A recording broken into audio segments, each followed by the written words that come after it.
João 19, versículo 15. Eles, porém, exclamaram: a morte, crucifica-o. Então Pilatos lhes perguntou: devo crucificar o vosso rei? E os chefes dos sacerdotes lhes responderam: não temos rei senão César.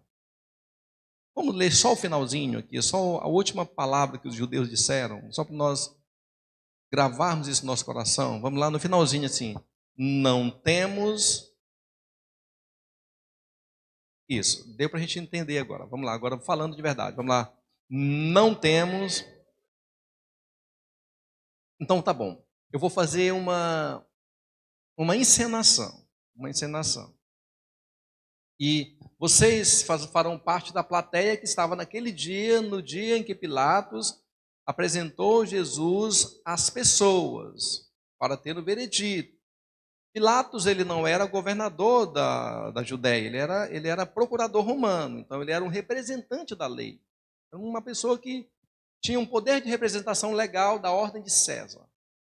Os sacerdotes, eles tinham um poder de mando, mas não tinham poder de lei, não podiam executar ninguém. Por isso que eles dependiam que César, através de Pilatos, liberasse a morte de alguém, deliberasse sobre a morte de alguém. Então, mas, diga-se de passagem, não é verdade, me dizem que a voz do povo é a voz de Deus, isso não é verdade, mas, de qualquer forma, a voz do povo conta muito na decisão de uma pessoa.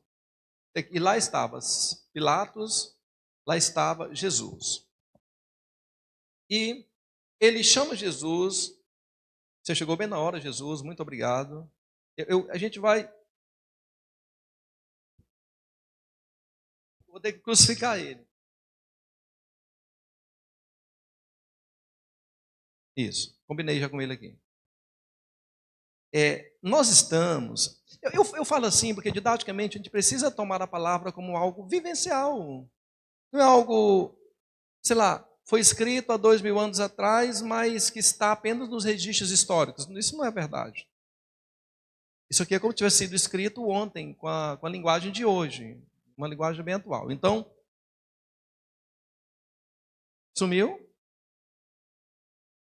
Jesus sem misericórdia. Deixa eu pegar um outro Jesus aqui. Vem, só pega Brian, só pega Jesus bonito, né, rapaz? Não tem nenhum Jesus feio.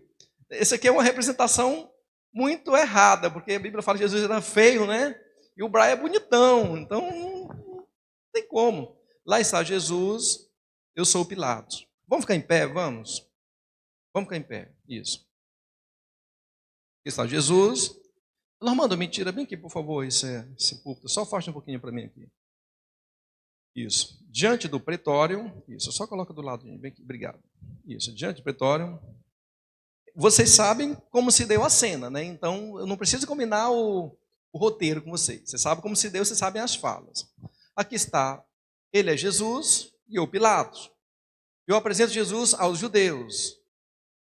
E eu pergunto a vocês, judeus, vocês querem que eu libere esse homem chamado Jesus, o Cristo?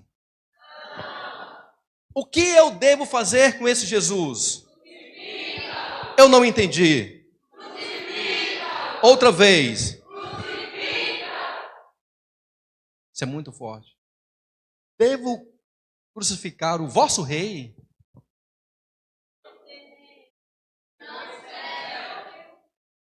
Vamos voltar só para a gente pegar do começo. O que eu devo fazer com esse Jesus que vocês chamam de Cristo? Como?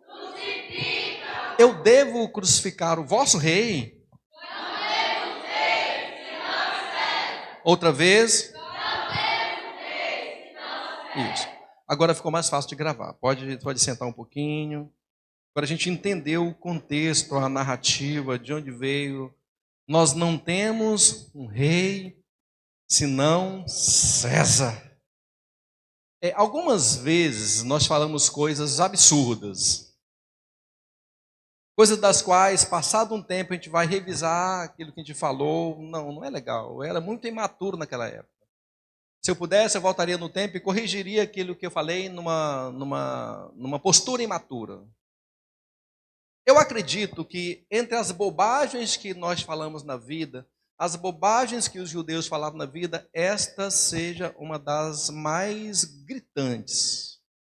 Nós não temos um rei senão César. Em Samuel, lá no livro de 1 Samuel, capítulo 1, aliás, capítulo 8, versículo 11, chega um momento em que Samuel, as pessoas procuraram Samuel. Nessa época Israel era regida por juízes, e os juízes eram representantes oficiais de Deus. Era uma espécie de teocracia. Era Deus quem escolhia o próximo líder. E eles chegaram em Samuel já estava idoso, e Samuel tinha colocado seus filhos para continuar governando, servindo o povo. Eles falaram, capítulo 8, versículo 11 a seguir. Eles disseram, olha, nós não queremos mais que você governe sobre nós, que os seus filhos governem sobre nós. Nós estivemos observando, e as nações que nos cercam, elas não têm um Deus que os governe. Elas têm um rei.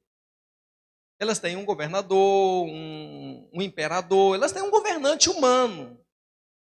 E nós queremos que sobre nós tenham um governante humano, uma pessoa somente humana, um governo somente humano, e não alguém regido por Deus. Eu não quero esse tipo de governo em nós, não queremos mais.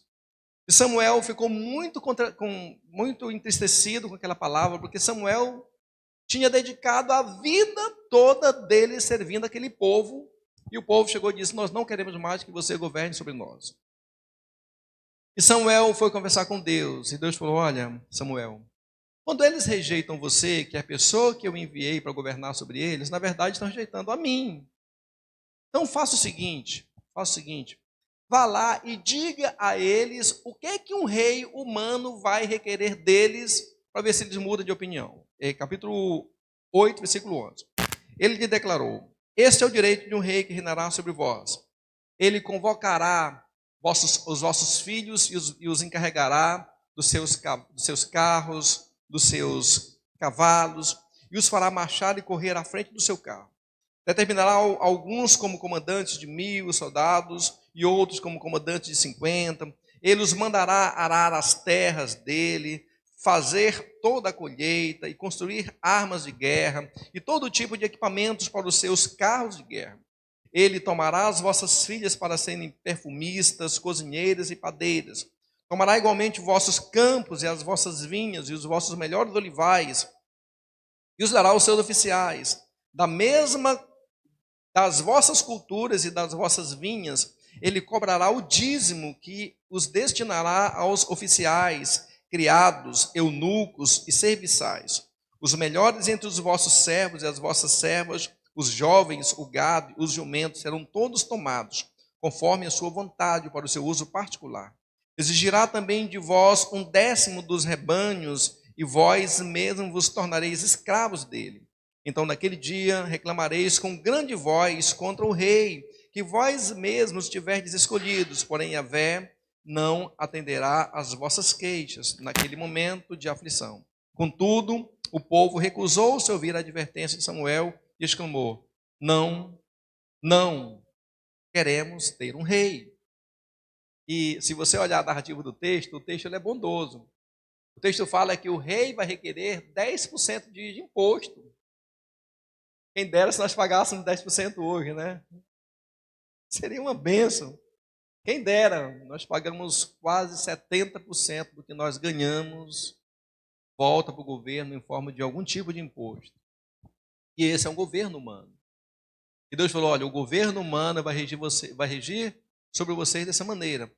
Eu não sei se vocês viram os últimos números, mas pelo menos algo recente que eu vi, os números de mortos lá na Síria, na guerra da Ucrânia.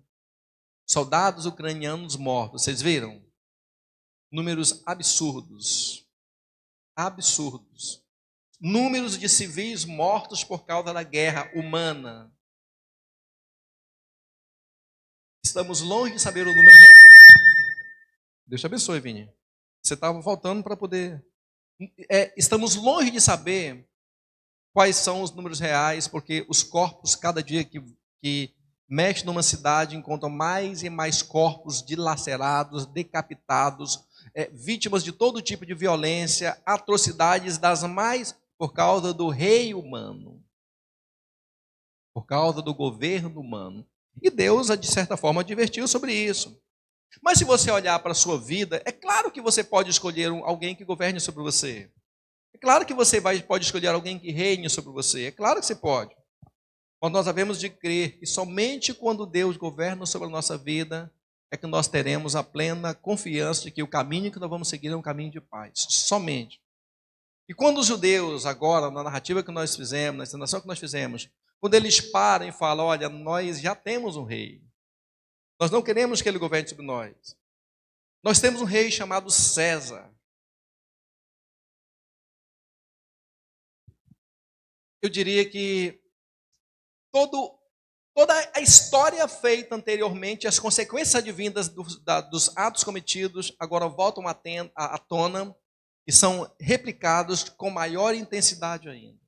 Porque antes era alguém representando Deus, agora era o próprio Deus encarnado e as pessoas dizendo, nós não queremos que você governe sobre nós. Nós temos um rei chamado César. E você vai entender então claramente, Jesus já sabendo da sua onisciência disso que ia acontecer, minutos antes ou alguns dias antes, Mateus capítulo 24, ele já falava, tudo bem, só para você entender, todas as nossas escolhas têm consequências. Escolhas boas, consequências boas. Escolhas ruins, consequências ruins. De fato natural. Às vezes você nem sabe qual é a consequência da escolha, então você para, analisa, para tentar minimizar o impacto de uma escolha ruim, não é verdade? E é claro que a escolha que eles fizeram foi uma escolha das mais piores possíveis. Então, quando você volta ao texto um pouquinho antes, Mateus capítulo 24, na narrativa anterior, Jesus falou, olha, o que vai advir com aqueles que não me escolherem? O que vai advir? Mateus 24, 16, Jesus falou claramente, ele disse o seguinte, olha, então os que estiverem na Judéia fujam para os montes. Quem estiver sobre o telhado de sua casa, não desça para retirar dela coisa alguma. E aquele que estiver no campo, não volte para pegar sua túnica. São dias terríveis para as mulheres grávidas e para as que estiverem amamentando. E orai para que a vossa fuga não ocorra durante o inverno, nem no sábado. Porquanto haverá nessa época grande tribulação, como jamais aconteceu desde o início do mundo até agora. Nem nunca mais haverá. E se aqueles dias não tivessem sido abreviados, nenhuma carne seria salva. Mas, por causa dos eleitos, aquele tempo será encurtado. Então, se alguém vos anunciar, vede, aqui está o Cristo, ou ei-lo ali, não acrediteis. Pois se levantarão falsos cristos e falsos profetas e apresentarão grandes milagres e prodígios para, se possível, iludir até mesmo os eleitos. Vede que eu vos preanunciei a vós. Portanto, se vos disserem, ei-lo que está no deserto, não saiais. Ou ainda, ele está ali mesmo, nos cômodos de uma casa, não acrediteis. Pois da maneira como o relâmpago sai parte do oriente e brilha até o ocidente, assim se dará também a vinda do Filho do Homem. Onde houver um cadáver, aí se ajuntarão os seus abutres. Esse texto ele tem duplo cumprimento. Jesus olhou para o que iria acontecer após as escolhas dele e falou, olha, vai acontecer isso. Jesus olhou para o que iria acontecer hoje, nos nossos dias, e Jesus falou, vai acontecer a mesma coisa. Eu pergunto aos que amam cozinhar, é uma pergunta até muito simples de responder. Como é que eu faço um bolo igual 10 vezes? Fiz um, gostei, como é que eu faço 10 vezes aquele bolo? Naturalmente, usando os mesmos ingredientes e as mesmas, Usando os mesmos ingredientes, o mesmo tempo de cozimento, vai dar o mesmo bolo. 1000 vezes vai dar o mesmo bolo. Usando a mesma forma, então tá bom. Usando os mesmos acontecimentos ocorridos no passado, lá em Samuel, e agora com os que eu vou mencionar para você, apontam para o que nós estamos vivendo hoje. Então, naturalmente, o que aconteceu no passado é um retrato do que acontece no presente, se nós não mudarmos as nossas atitudes hoje, no presente.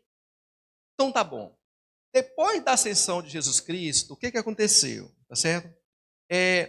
Além do crime contra ele, cometido contra contra Jesus, ainda cometeram vários crimes contra os apóstolos. Por exemplo, Estevão, capítulo 6, 7 de Atos, foi o primeiro que eles eliminaram, apedrejando, e depois dele, Tiago, filho de Zebedeu, o irmão de João, a quem decapitaram. Depois de todos, Tiago, o que depois da ascensão do Salvador, foi o primeiro designado como trono episcopal de Jerusalém.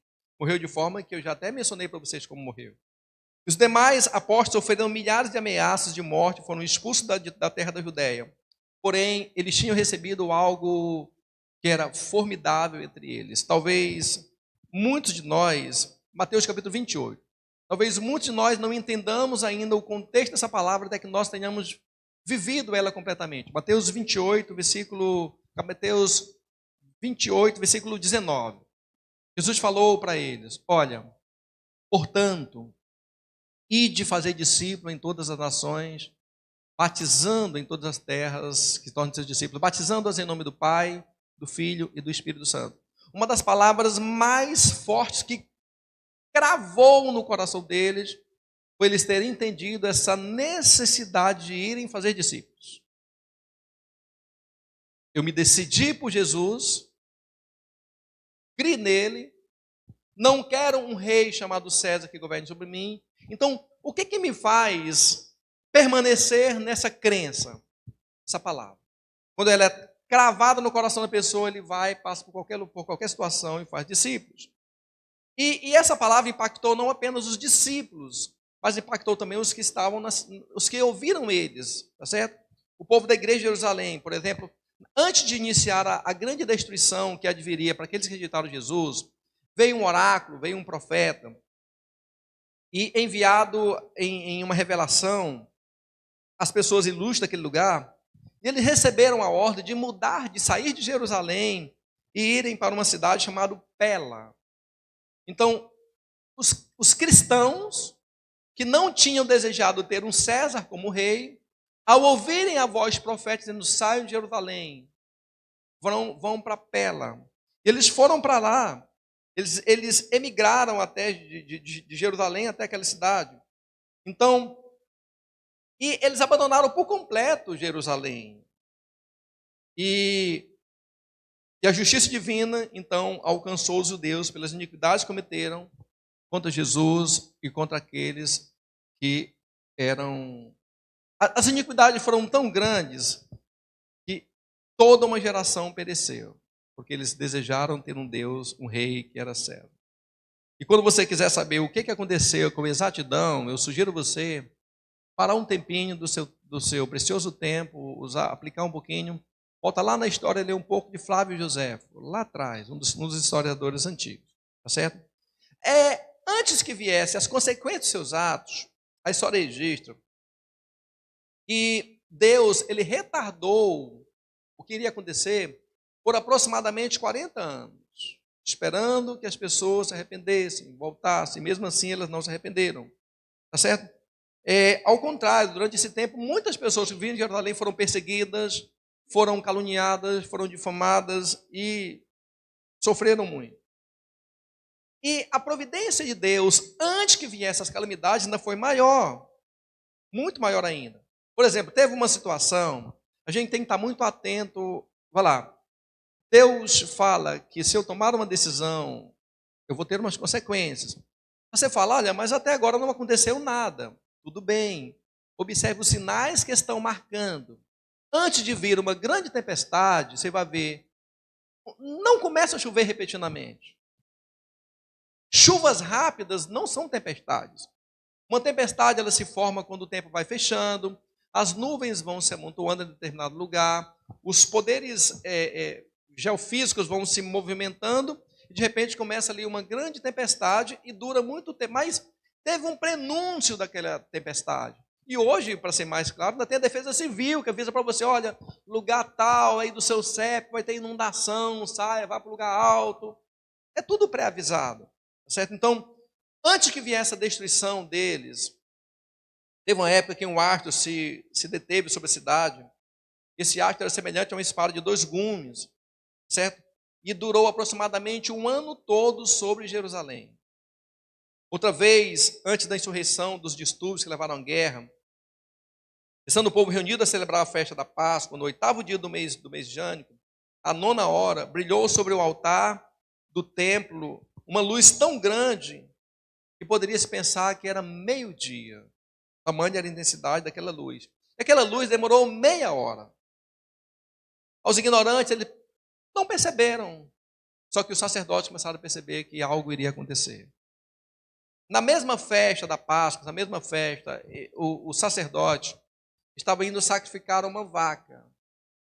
E no meio do templo, a vaca deu à luz a um cordeiro. As coisas começaram a se...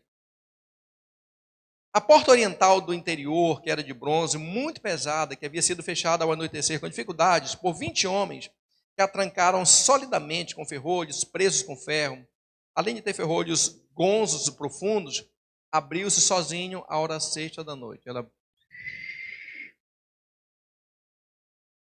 Na festa de Pentecostes, à noite, então o sacerdote no templo, como era de costume para exercer suas funções, dizem que primeiramente perceberam os movimentos e ruídos de golpes. Logo na sequência, gritos horripilantes que diziam: saiamos da cidade, saiamos daqui. E o que é mais terrível?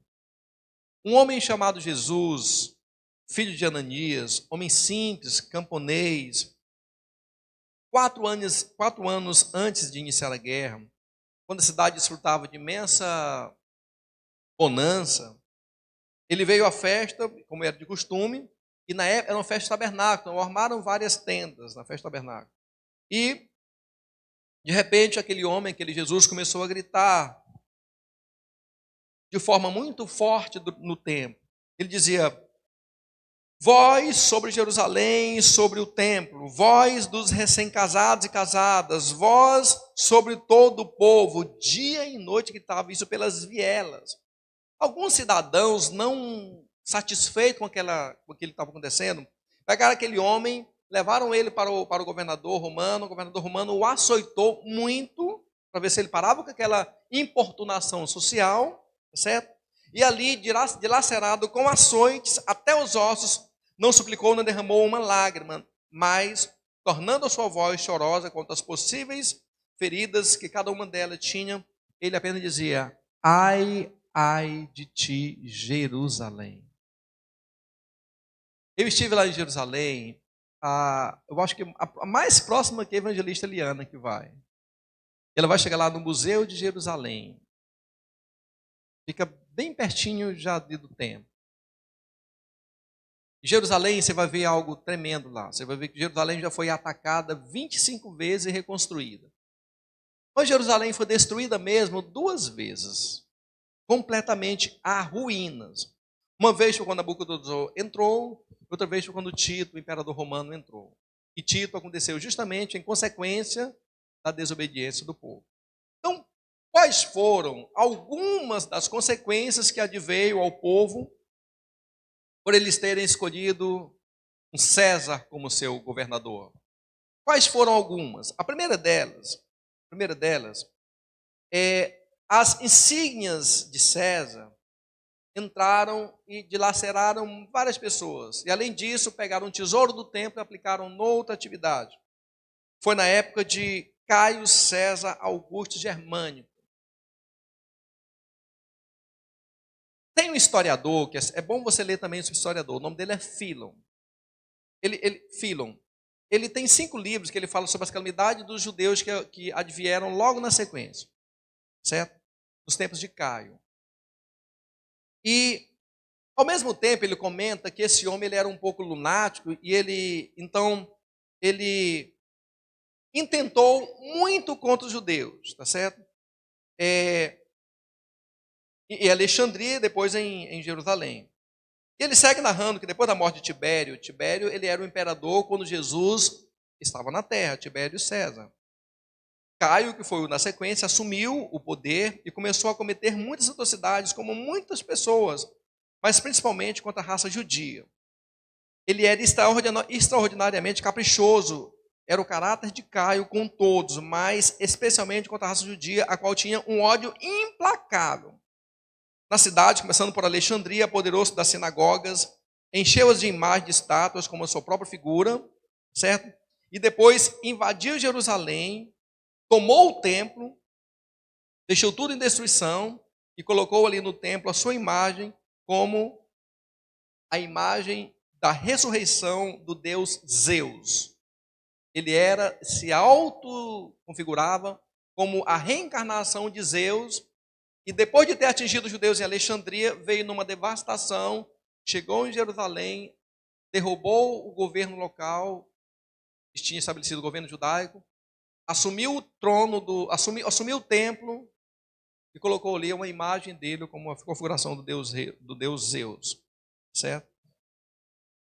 Então ele ainda fala, tem um livro, o livro da Segunda Guerra, que ele fala o seguinte, ó: enviado por Tibério à Judéia como procurador, Pilatos fez entrar durante a noite em Jerusalém encobertas as efígies de César, as chamadas insígnias. Ao nascer do dia, isso produziu enorme comoção entre os judeus, que, aproximando-se para ver, ficaram aterrorizados. Suas leis tinham sido pisoteadas, já que de forma alguma permitiram que na cidade se levantassem imagens. Mas ainda outra calamidade alcançou os judeus, que o mesmo escritor continua narrando. E depois disso causou agitação, quando esvaziou o tesouro do templo, chamado Corbã, para fazer uma obra que nada tinha a ver com o templo. E os judeus se reuniram vociferando contra ele, contra Pilatos, tá certo? Mas ele já contava com a agitação dos judeus e tinha ordenado que entre eles se infiltrassem homens camuflados de camponeses.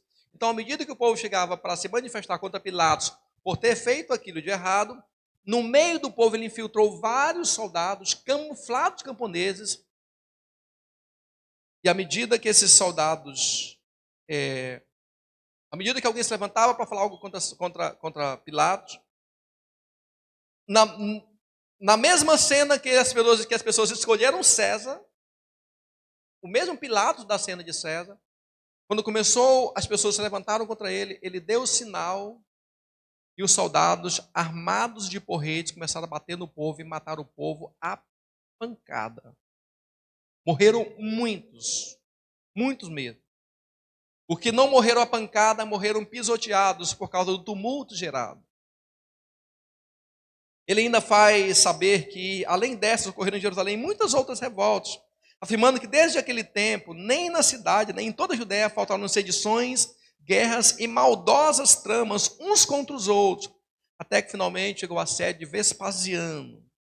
Sim, é que a justiça divina alcançava aquele povo pelos crimes. Vespasiano, ele era o imperador depois de César, depois de Caio, de Cláudio, ele era o imperador, e Tito era um dos governantes, era um dos líderes do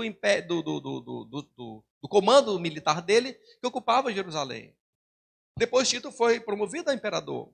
Mas enquanto Tito estava ali, grandes atrocidades aconteceram em Israel. Quando nós escolhemos um César, e o César governe sobre nós, nós precisamos ter consciência, muita consciência, que males sem medidas nos advirão. Nós precisamos ter consciência que as nossas leis e os nossos costumes serão pisoteados. Os nossos valores serão pisoteados.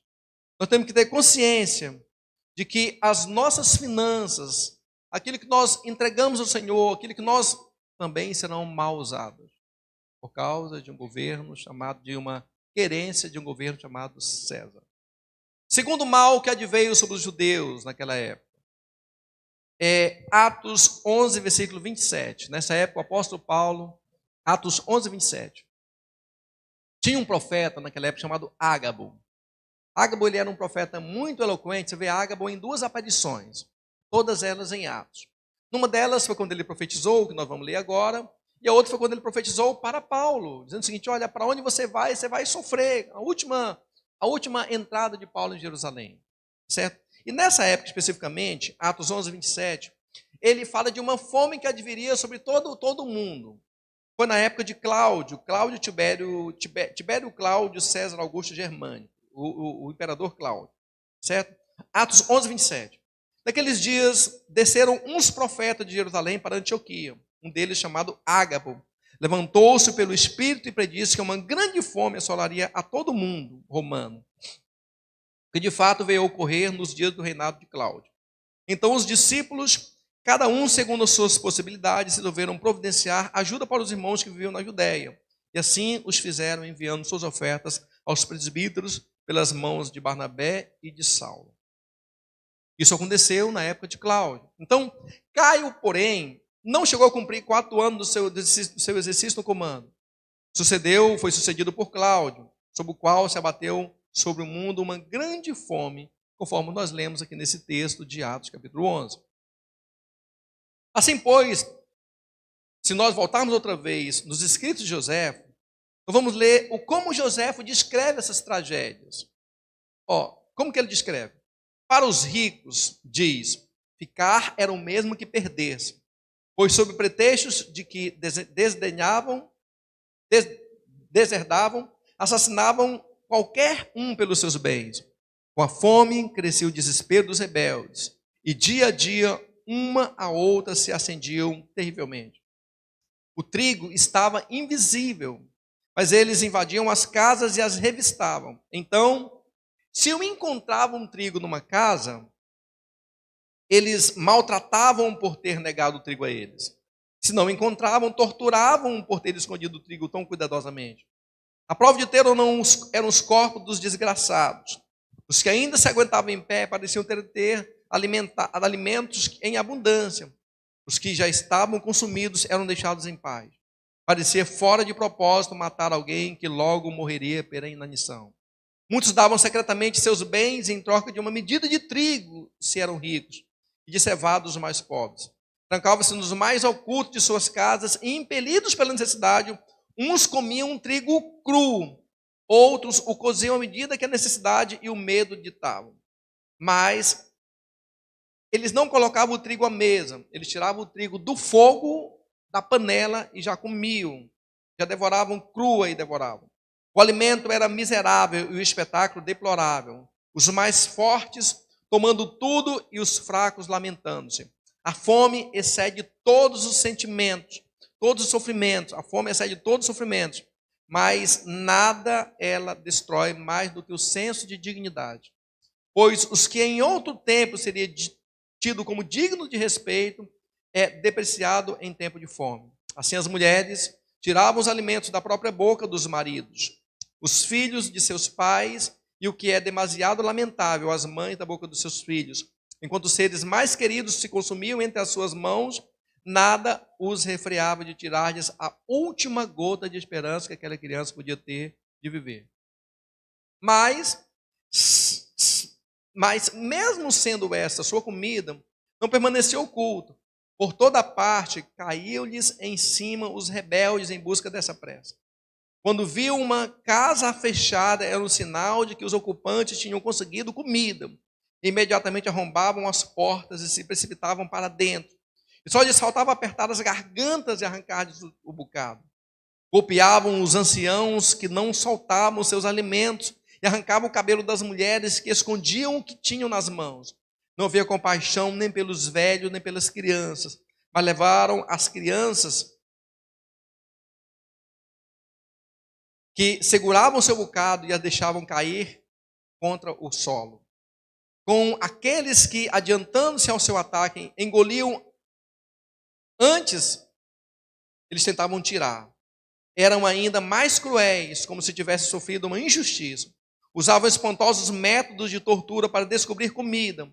Obstruíam a ureta dos desgraçados com grãos de legume e trespassavam-lhes o reto com varas pontiagudas.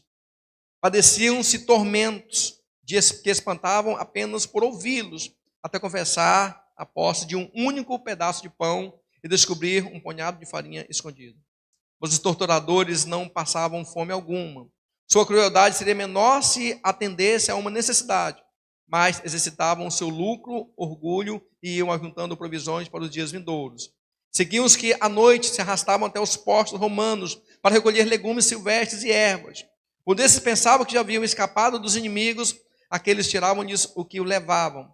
E muitas vezes, se os infelizes suplicavam, invocando pelo terrível nome de Deus, que lhes deixasse uma parte do que com tanto perigo tinham trazido, não lhes deixavam nem isso, e ainda podiam dar-lhes por satisfeitos, se, além de terem despojados, não eram assassinados. Com o êxodo cortou-se para os judeus também toda a esperança de salvação. E a fome, abatendo-se sobre cada uma dessas casas de família, ia devorando o povo. Os terrenos se enchiam de mulheres e de crianças de peito, mortos, e as vielas dos cadáveres dos anciãos.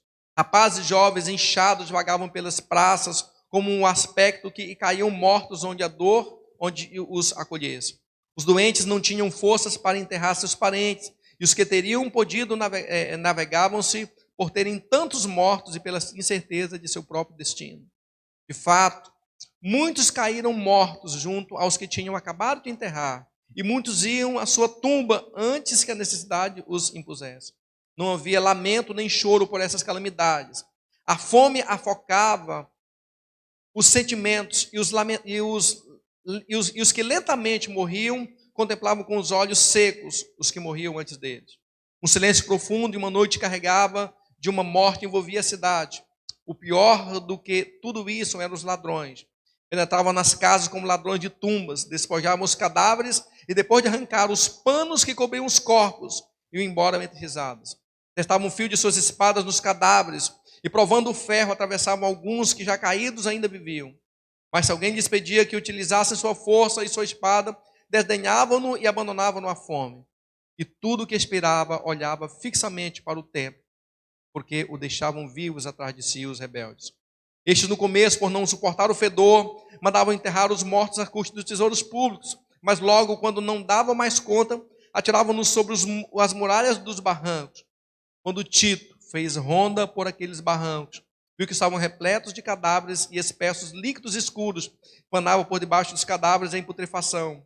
Pôs-se a gemer e, lamentando-se, as mãos tomava a Deus por testemunho de que aquilo não era obra sua. Ele ainda diz, que creio que os romanos tivessem demorado em sua ação contra os culpados. O abismo teria engolido a cidade, ou as águas teriam submergido, ou teria alcançado pelos raios de Sodoma, pois a geração que continha era mais ímpia do que as que sofreram esses castigos. Pela demência criminosa dessas pessoas, o povo inteiro pereceu por elas. Ele ainda registra no livro 7 da sua narrativa. Foi infinito o número dos que morreram, dos que pereceram na cidade pela fome. Os padecimentos eram indivisíveis. Em cada casa havia guerra, como se parecesse em um canto de uma sombra de comida. E os que mais se queriam entre si pegavam-se aos tapas para tirar o miserável sustento da vida. Nem sequer os moribundos confiavam na necessidade. Os ladrões revistavam, inclusive, os que estavam expirando, para que alguém não escondesse alimentos sob a roupa e fingisse estar mortos. Outros, com a boca aberta por efeito da desnutrição, andavam cambaleando e desencadeados como cães raivosos e empurravam as portas como fazem os bêbados. E em sua impotência entravam nas mesmas casas 2 ou 3 vezes em uma só hora. A necessidade fazia com que se levassem à boca tudo. Quando recolhiam alimentos até indignos dos animais irracionais mais impugnantes, levavam-no para comer escondido. E assim acabaram por não abster-se nem dos cintos e dos calçados. Tiravam-lhe as peles e os seus escudos e mastigavam. Para alguns, até fiapos de ervas velhas eram alimentos. Outros recolhiam fibras de plantas e vendiam a uma porção mínima por 4 dracmas asiáticas. Depois que eles escolheram César, a fome, segunda coisa, a fome se apoderou deles.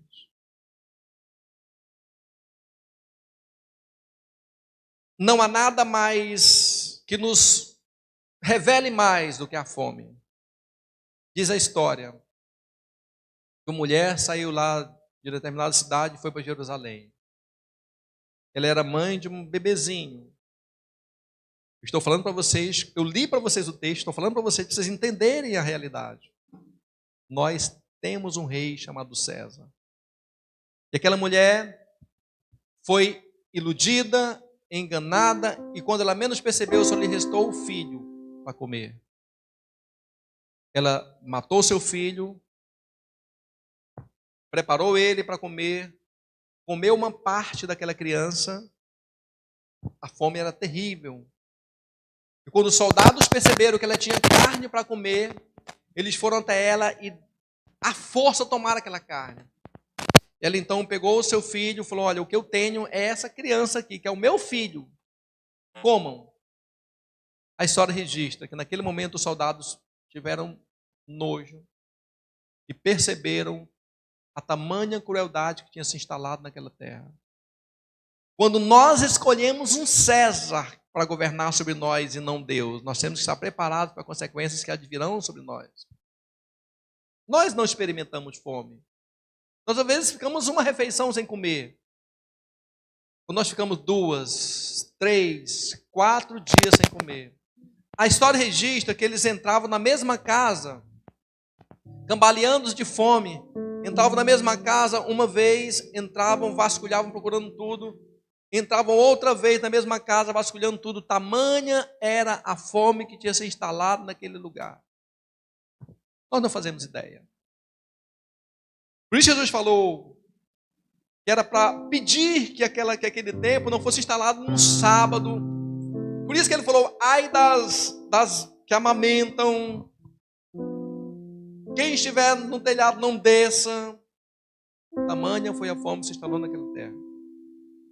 A terceira calamidade, que é muito visível, que a história registra: a insurreição dos sacerdotes com as suas guardas. Foi já na época de Nero, do imperador Nero Cláudio César Augusto Germânico. No tempo de Nero, sendo Félix procurador da Judéia, os sacerdotes levantaram uns contra os outros. José, no seu 10º livro, sobre suas antiguidades, ele escreve da seguinte maneira: os sumos sacerdotes levantaram disputas contra os sacerdotes e principais personalidades do povo de Jerusalém. E cada um deles criou para si uma tropa de homens com os mais atrevidos e revolucionários e fez-se seu chefe. Quando se enfrentavam, insultavam-se uns aos outros e lançavam pedras. Não havia ninguém que os reprimisse. Pelo contrário, como numa cidade sem governo, isso acontecia com toda a liberdade. Tamanho descaramento e audácia se apoderou dos sumos sacerdotes, que se atreveram a enviar escravos às eiras para tomar para si o dízimo devidos aos sacerdotes. Chegou ao ponto de os sacerdotes pobres morrerem de indigência, assim como a força dos facciosos prevalecia sobre toda a injustiça. Ele relata também que naquele tempo surgiram várias espécies de ladrões, que em pleno dia, na luz do dia, assassinavam quem eles encontrassem, porque era um lugar sem governo. Mas tinha um César, mas era sem governo. Muito cruel. E foi tão grande que eles começaram a matar os sacerdotes. O primeiro que eles mataram foi Jonatã. Por deles, cada dia foram matando muitos. O medo era mais terrível do que as calamidades, pois todos esperavam a morte a qualquer momento, como numa guerra. Tamanha foi o desgoverno. Você fala: mas eu não escolho Jesus para ser o meu... Não tem problema, você pode escolher quem você quiser. Arque com as consequências da sua escolha.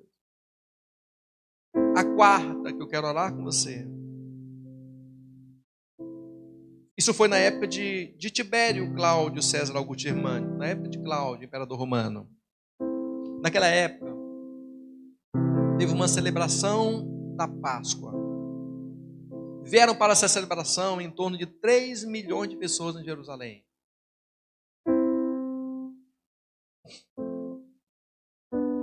E no meio dela começou uma grande insurreição. Eles se apertavam com tanta força, com tanto medo, estavam tão amedrontados, que sufocados, morreram 30 mil pessoas, sufocados, só naquela festa. José ainda fala que nessa época Cláudio estabeleceu Agripa como rei dos judeus. E Félix era o procurador naquela região de Samaria. Depois de ter exercido o comando durante 13 anos, ele morreu e Nero tornou-se seu sucessor no império. Esse autor ele refere que o número dos que se concentravam nos dias da festa de Páscoa em toda a Judéia para Jerusalém era um número de 3 milhões de pessoas.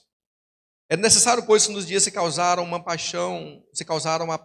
Era necessário, pois, que nos dias que se causaram a paixão do Salvador e benfeitor de todos e Cristo de Deus, nestes mesmos, encerrados como num cárcere, receberam a ruína os que alcançavam a justiça de Deus.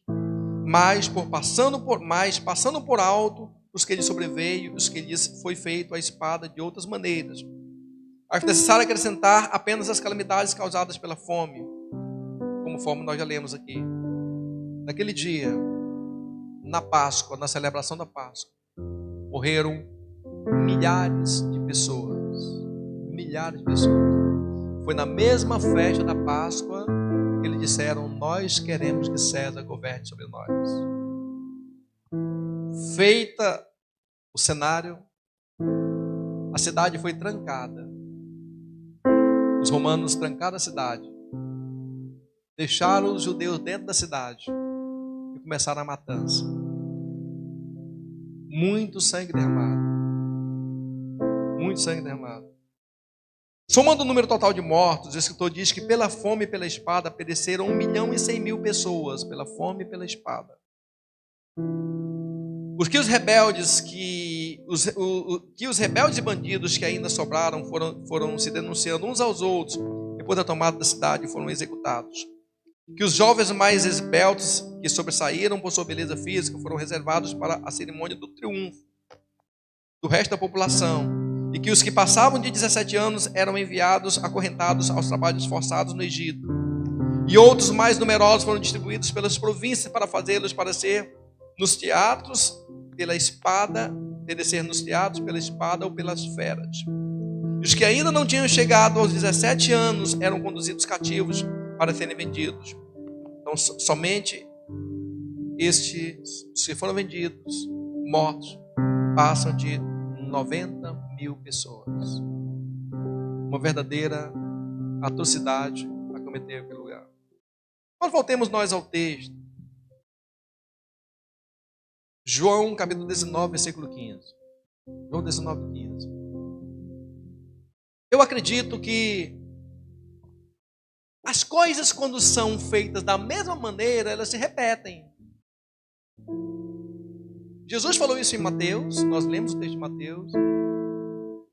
Nós lemos o que João fala lá em Apocalipse. Nós temos vários prelúdios e vários anúncios que nos falam do que vai acontecer. Então, se nós quisermos as mesmas consequências, devemos fazer as mesmas escolhas.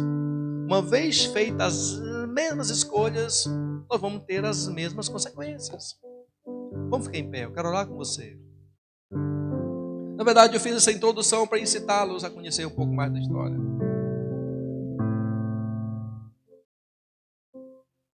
Eles, porém, exclamaram: a morte, a morte. Crucificam. Então Pilato lhes perguntou: devo crucificar o vosso rei? E os chefes sacerdotes lhes responderam: não temos rei, senão César. Eu não sei quem tem governado sobre a sua vida. Verdade, eu não sei. Lembro do que nós lemos na célula, na terça-feira lá na NAI. Eu e a minha casa serviremos ao Senhor. Eu não sei se vocês querem outros deuses que serviram os povos do Egito, mas eu e a minha casa serviremos ao Senhor. Quando você lê a história, na sequência da história, os filhos de 17 anos de idade foram enviados como escravos. E os imperadores romanos faziam os espetáculos vivos para agradar o povo. Quem eram os cabeças dos espetáculos vivos? Eram os judeus que tinham escolhido um César. Aquele mesmo César que eles tinham escolhido como governador sobre eles, como rei sobre ele, agora prendem os seus filhos e levam eles para serem mortos por feras, queimados como tochas vivas. Nero fazia na entrada de Roma, de corpos, iluminava a cidade com corpos de cristãos e corpos de judeus. Principalmente judeus. Da mesma forma como Deus avisou a eles, e eu acho interessante isso. Deus avisou para aquele povo, para os cristãos, falou: saiam de Jerusalém. Deus esperou 40 anos para que eles se arrependessem, falou: saiam de Jerusalém. Veio um oráculo, um profeta disse: saiam de Jerusalém, vão para outro lugar. Eles não experimentaram essa destruição que veio sobre Jerusalém. Da mesma forma, Deus nos avisa hoje. Eu não quero que você... Eu quero que você olhe a história, olhe só pelo aspecto histórico. Se nós não mudarmos o nosso ritmo, as nossas escolhas, nós adviremos sobre as mesmas catástrofes, as mesmas calamidades, as mesmas. E a minha oração com você é que nós possamos hoje, como que num cântico, inverter essa situação, inverter inverter isso aqui que é falado. Que ao invés de nós dissermos crucifica-o, que nós possamos dizer que o Senhor vive em nós. Ao invés de nós dizer que nós temos um rei, não temos um rei senão servo, mas nós já temos um rei chamado Cristo. Eu vou encerrar com você, fazendo você entender um dos salmos mais lidos da Bíblia. Salmo 23. Coloca para mim, filha, Salmo 23. Um dos salmos, você vai entender agora o contexto desse salmo. Eu queria... Eu vou ler para você nessa versão da King James, mas vou contextualizar na versão hebraica, que a versão hebraica ela me dá uma proximidade maior da realidade. Vem cá, Mimi. Na versão hebraica, o que diz? Na versão que nós lemos aqui, diz o seguinte, olha. Ela dizendo, leia. O Senhor é o meu pastor, nada me falta. O microfone.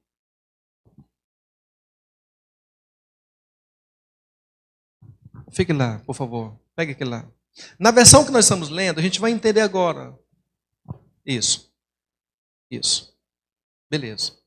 Só libera para ela aqui o microfone. Isso. Na versão que nós estamos lendo, diz o seguinte, como é que diz, Mimi? É você falando. O Senhor é o meu pastor, nada me falta. Na versão hebraica diz o seguinte, o Senhor é meu pastor, eu não necessito de mais nada. Eu não tenho mais falta alguma. Versículo 2.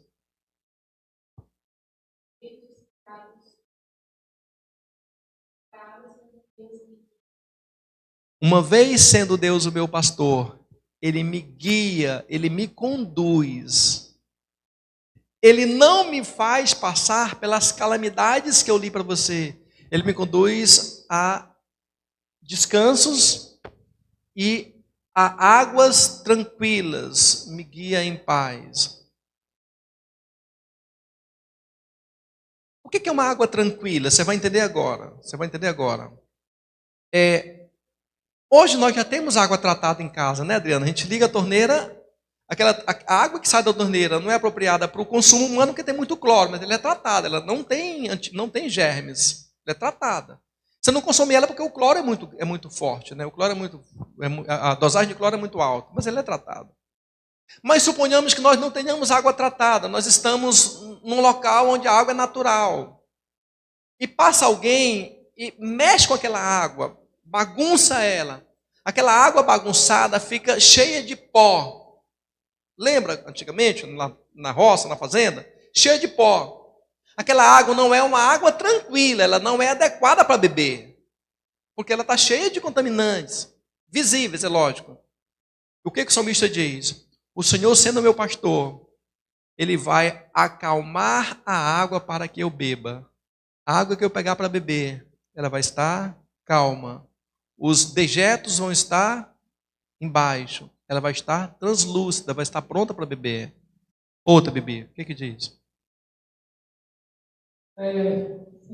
Restaura-me o vigor. Conduz-me nos caminhos da justiça por amor do seu nome. Ele estava cansado. É o salmista dizendo, ainda, na versão judaica é muito clara, como ele é o meu pastor, eu não sinto falta de mais nada, mesmo que eu esteja cansado. E nós cansamos. Quando nós repousamos a nossa cabeça, o nosso vigor é restaurado. O dia seguinte não traz sobre si o peso do dia anterior. As preocupações da vida não impedem que você deite, descanse e durma. Por quê? Porque você tem um pastor. Você tem alguém que cuide de você. Ainda que eu ande pelo vale da sombra da morte, não temerei mal algum, pois tu estás comigo, a tua vara e o teu cajado me protegem.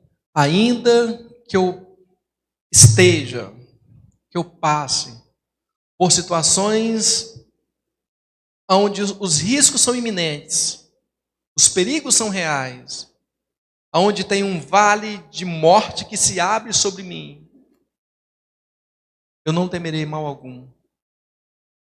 Porque eu sei, e o salmista dizendo, porque eu sei que eu não vou passar só. Eu sei que tu estás comigo. Eu sei que a tua mão, né? Eu sei que tu estás comigo, a tua vara, a tua mão, a vara, que usa para corrigir, que usa para trazer para perto, para falar algo que somente nós sabemos entender. Eu sei que a tua vara e a tua cajada me protegem. Eu sei que se alguém tentar alguma coisa contra mim, o Senhor vai se mostrar como meu protetor, meu pastor. Tu prepararás um banquete para mim na presença dos meus inimigos. Me honrarás ungindo minha cabeça com óleo e fazendo transbordar o meu cálice. O Senhor vai preparar um ambiente. O salmista dizendo, lendo o comecinho, eu não sinto necessidade de mais nada.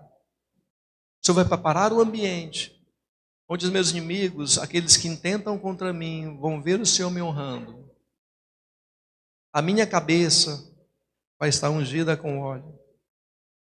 O Senhor vai fazer com que o meu cálice transborde de felicidade. Aí ele fala: A felicidade e a misericórdia certamente me acompanharão todos os dias da minha vida, e habitarei na casa do Senhor por dias sem fim. Quando você tem um César para ser o seu imperador, o seu rei, a fome lhe persegue, a calamidade lhe persegue, a guerra lhe persegue, as tribulações da vida lhe perseguem. Mas como você diz, o Senhor é o meu pastor. Duas coisas vão perseguir você, muito legais. Duas coisas muito legais vão perseguir você. Vem cá, Gabi, vem, vocês duas. A Gabi e a Ana, vem aqui.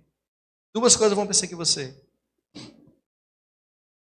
O nome dessas pessoas que vão seguir você, uma delas se chama felicidade. Como é o nome da Gabi? Felicidade. Como é o nome dela? Felicidade. E o nome da Ana é misericórdia. Como é o nome dela? Misericórdia. Então, ao meu lado anda a felicidade e a misericórdia. Elas me seguirão todos os dias. Por que me seguirão a felicidade e a misericórdia? Porque eu escolhi que eu quero Ele como meu rei, como meu Senhor. A felicidade e a misericórdia me acompanham.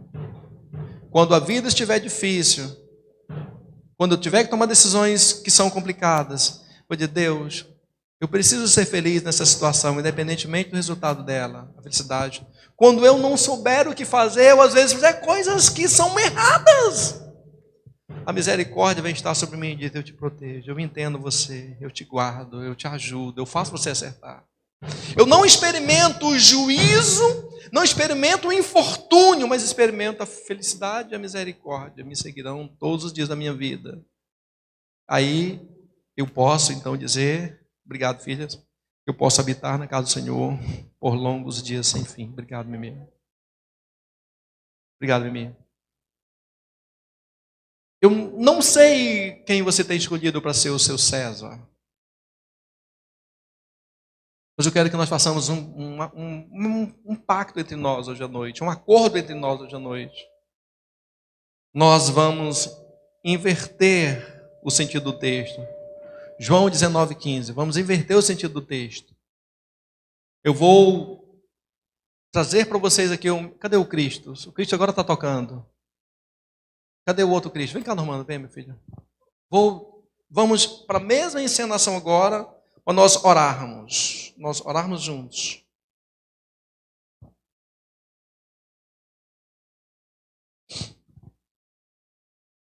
Vocês começam dizendo: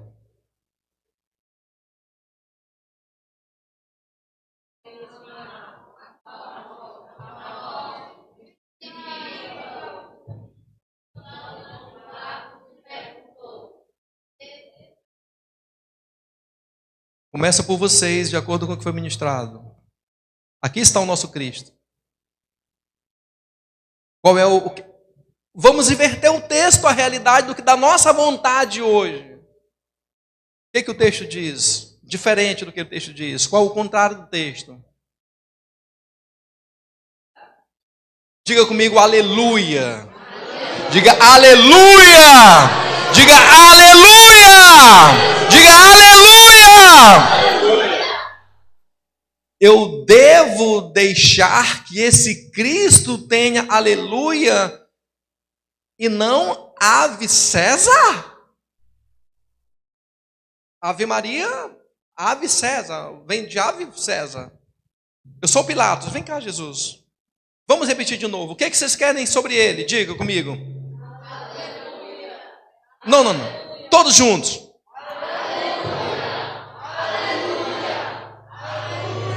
Quando eu digo aleluia, eu estou dizendo que ele brilhe, que ele governe, que ele reine, que ele supere, que ele seja o maior. Então, eu, Pilatos, digo: devo dar o aleluia ao vosso rei?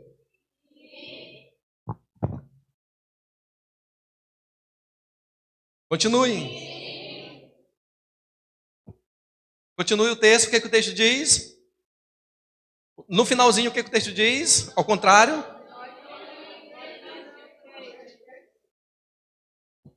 Nós vamos entender esse texto completamente. Do começo. Aleluias! Devo dar o aleluia ao vosso rei?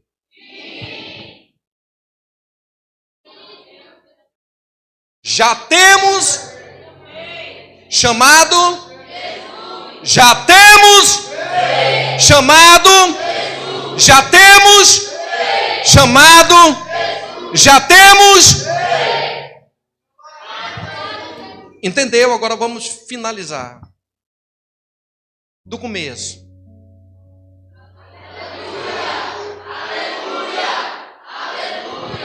Eu devo dar aleluia a ele e não a Ave César? Sim. Daremos o rei chamado Jesus. Hã? Daremos o rei chamado Jesus. Obrigado, Jesus.